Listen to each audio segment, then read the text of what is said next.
आज हम इस बात पर चर्चा करने वाले हैं कि हम मसीह को कितना सुन रहे हैं, क्योंकि आपको पता होना चाहिए कि द इन टाइम ये एक अंतिम समय है और अंतिम समय में हम परमेश्वर को, उसके पुत्र यीशु को और पवित्र आत्मा को जितना अपनी जिंदगी में जगह दे दें, यीशु को जितना अपने जीवन में उसे अवसर दे दें, उतना कम है।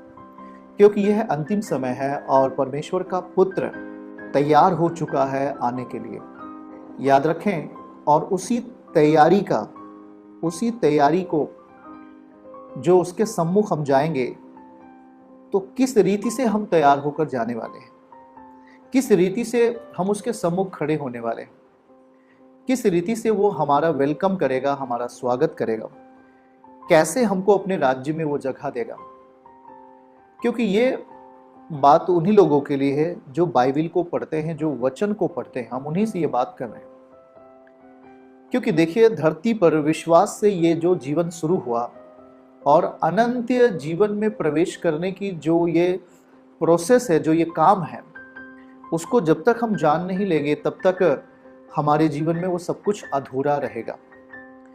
क्योंकि मनुष्य जब धरती पे आता है तो धरती की तमाम सांसारिकता, लोभ और अभिलाषा उसे जकड़ती है, उसे अपना बना लेती है, और वो व्यक्ति इसी संसार के लोभ और बुरी अभिलाषाओं में फंसकर इस संसार का सदस्य बन जाता है। और वो फिर जो मसीह उसे देना चाहता है, अनंत जीवन, वो फिर उसमें प्रवेश नहीं कर पाता। और इसलिए आपको यूहन्ना 8:32 को समझना होगा कि उसने कहा कि सत्य को जान और सत्य तुम्हें स्वतंत्र करेगा। तो सत्य केवल यही नहीं कि यीशु मसीह हमारे लिए जन्मा, हमारे लिए दुख उठाया और फिर वो क्रूस पर गया, क्रूस उठाया, दुख उठाया, पीड़ा उठाया, दर्द उठाया और सलीब पर गया और वो मरा, मृत्यु को सहा और फिर वो तीसरे दिन जी उठा।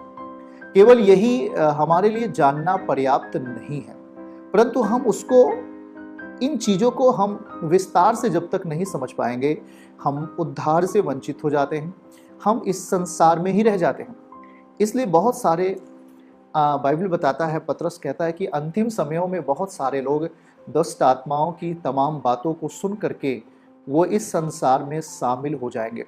यीशु मसीह वचन दे रहे थे, उसने कहा कि सकेत फाटक से प्रवेश करो, सकेत फाटक से प्रवेश करो, क्योंकि चौड़ा है वह मार्ग जो विनाश को जाता है।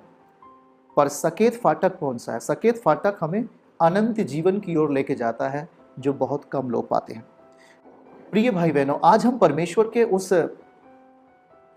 उसके आगमन और उसके आने का कारण क्या है, हम उसे किस रीति से अपनी जिंदगी में शक्तिशाली रूप में देख पाते हैं। एक मसीहत के अंदर एक विश्वास करने वाला व्यक्ति अपने अंदर विश्वास नहीं खोता है और विश्वास को वो कर्म के साथ इस दुनिया में अपने आप को प्रकट करता है।